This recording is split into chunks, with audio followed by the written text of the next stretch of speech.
Hello guys, എല്ലാവർക്കും സുഖമല്ലേ? അപ്പോൾ പുതിയൊരു വീഡിയോയിലേക്ക് എല്ലാവർക്കും സ്വാഗതം. അപ്പോൾ 2-3 ദിവസമായിട്ട് കണ്ടിന്യൂസ് ആയിട്ട് വീഡിയോ ഇടാനൊന്നും പറ്റുന്നില്ലായിരുന്നു. ചെറിയ ചെറിയ വിഷയങ്ങളായിരുന്നു. എനിക്ക് ഇയർ ബാലൻസിൻ്റെ ഇഷ്യൂ വന്നിട്ട് തലകറക്കമാണ്. എഴുന്നേറ്റ് നിന്ന് കഴിയുമ്പോഴത്തേനും ഇപ്പോഴും നോർമലായിട്ടില്ല. അപ്പോൾ അതിന് മരുന്ന് കഴിച്ചുകൊണ്ടിരിക്കുകയാണ്. അപ്പോൾ നമ്മൾ എഴുന്നേറ്റ് നിന്ന് കഴിയുമ്പോഴത്തേനും ഫുള്ളായിട്ട് ഇങ്ങനെ നമുക്കൊരു വര വരച്ചിട്ട് അതേ കൂടെ നടക്കാൻ പറഞ്ഞു കഴിഞ്ഞാൽ നമുക്ക് പറ്റില്ല. അത്രയ്ക്ക് നമ്മുടെ ഇങ്ങനെ ബാലൻസ് തെന്നി മാറിക്കൊണ്ടിരിക്കും. അപ്പോൾ അതിന് ട്രീറ്റ്മെൻറ്റ് ചെയ്തുകൊണ്ടിരിക്കുകയാണ്. അതുകൊണ്ടാണ് വീഡിയോ ഒന്നും വരാതെ. എന്തായാലും നല്ല സുഖം കേട്ടോ. ഈ സാധനം വന്നു കഴിഞ്ഞാൽ നമ്മുടെ സർവ്വ ചാനലും പോകും. എനിക്ക് ഇരിക്കുമ്പോഴും കിടക്കുമ്പോഴൊന്നും കുഴപ്പമില്ല. എഴുന്നേറ്റ് നിൽക്കുമ്പോഴും നടക്കുമ്പോഴും ഭയങ്കര വിഷയമാണ്. അയ്യോ, ഉറക്കം വളയ്ക്കുന്നതിൻ്റെയും പിന്നെ നമ്മൾ പെട്ടെന്നൊക്കെ നമ്മൾ ഒരു സ്ഥലത്തേക്ക് നോക്കിയിട്ട് പെട്ടെന്നൊക്കെ തിരിഞ്ഞു കഴിഞ്ഞാൽ ചിലപ്പോൾ ഇതിൻ്റെ ഇഷ്യൂ വരാമെന്നൊക്കെ ഡോക്ടർ പറഞ്ഞത്. ഉറക്കം വിളക്കലുണ്ട്, നല്ലപോലെ ഉണ്ട്. രാത്രി ഒരു 12 മണി 1 മണിയൊക്കെ ആകും മിക്കവാറും തന്നെ കിടക്കുമ്പോൾ. അപ്പോൾ അതിൻ്റെയൊക്കെ ആയിരിക്കും. അപ്പോൾ ഞാനിപ്പോൾ നിലവിൽ ഉറക്കമൊന്നും അണയ്ക്കാണ്ട് മരുന്ന് കഴിച്ചുകൊണ്ടിരിക്കുകയാണ്. ഒരു രക്ഷയില്ല കേട്ടോ. ഈ സാധനം വന്നു കഴിഞ്ഞാൽ നമ്മുടെ സർവ്വ ചാനലും പോകും. നമുക്ക് കിടന്നു കഴിയുമ്പോൾ തോന്നും നമുക്ക് എഴുന്നേക്കാൻ വേറെ കുഴപ്പമൊന്നും കാണൂല. അങ്ങനെ ഇപ്പം കിടന്നു കഴിയുമ്പോഴത്തേനും വലിയ ഇതൊന്നുമില്ല. ഒരു 2 മിനിറ്റ് കഴിഞ്ഞ് എഴുന്നേറ്റ് നിന്ന് കഴിയുമ്പോഴത്തേനും നമ്മളെ സർവ്വ ചാനലും പോകും. അതുപോലൊരു ഐറ്റമാണിത്. നമ്മുടെ 2 ചെവിക്കുള്ളിൽ നമ്മൾ ബാലൻസ് ചെയ്യുന്ന 2 സാധനത്തിന് അതായത് 2 ചെവിയിൽ ഓരോ ബാലൻസ് ചെയ്യുന്ന ഇതിൻ്റെ എന്തോ ഇതിൽ മാറ്റം വന്നു കഴിയുമ്പോഴാണ് നമുക്കിങ്ങനെ സംഭവിക്കുന്നതെന്ന് പറഞ്ഞത്. അത് പതിയെ ആവുള്ളൂ. 6 മാസം വരെ മരുന്ന് കഴിച്ചവരെനിക്കറിയാം. അപ്പോൾ അത് പതിയെ ആവുള്ളൂ. അതാണ് പ്രശ്നം. പെട്ടെന്നൊരു മരുന്ന് കഴിച്ചെന്ന് പറഞ്ഞാൽ ഇന്നല്ലെങ്കിൽ നാളെ മാറില്ല. പതിയെ ഓരോ സ്റ്റെപ്പായിട്ടേ മാറുള്ളൂ.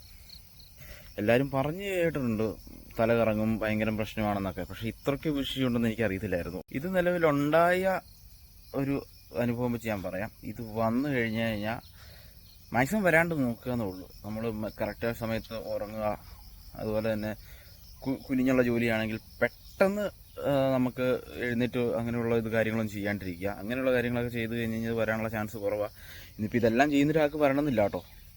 ഇപ്പോൾ സ്ഥിരമായിട്ട് ഉറക്കം ഉളയ്ക്കുന്ന ഒരാൾക്ക് വരണമെന്നില്ല. ഓരോരുത്തരുടെ ഒരു ബോഡി സെറ്റപ്പ് വെച്ചൊക്കെയാണല്ലോ. അപ്പോൾ എന്നാ സംഭവം ഇല്ല. എൻ്റെ അമ്മയ്ക്കുണ്ടായിരുന്നു. ഇപ്പോൾ ഇങ്ങനെ പറഞ്ഞ് ഞാൻ കേട്ടിട്ടുണ്ട്. എഴുന്നേറ്റ് നിൽക്കാൻ പറ്റില്ല, തലകറങ്ങും. പക്ഷേ ചിലർക്ക് ഛർദ്ദിക്കാൻ വരും. അങ്ങനെയുള്ള കുറേ വിഷയങ്ങളുണ്ട്. പക്ഷേ എനിക്ക് ഛർദ്ദിക്കാൻ വരുന്നില്ല. കിടക്കുന്നതിന് കുഴപ്പമില്ല, ഇരിക്കുന്നതിന് കുഴപ്പമില്ല.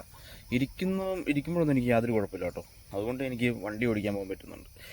ഇരിക്കുമ്പം ചിലപ്പോൾ ഛർദ്ദിക്കാൻ വരുന്ന ആൾക്കാരുണ്ട്. ഇരുന്ന് കഴിയുമ്പോഴും കിടന്നു കഴിയുമ്പോഴൊക്കെ ഛർദ്ദിക്കാൻ വരുന്നത്. പക്ഷേ എനിക്ക് അങ്ങനത്തെ വേറെ കുഴപ്പങ്ങളൊന്നും ഇല്ലാത്തതുകൊണ്ട് തന്നെ നമ്മൾ ഒരുമാതിരിപ്പെട്ട കാര്യങ്ങളൊക്കെ നടന്നു പോകുന്നുണ്ട്.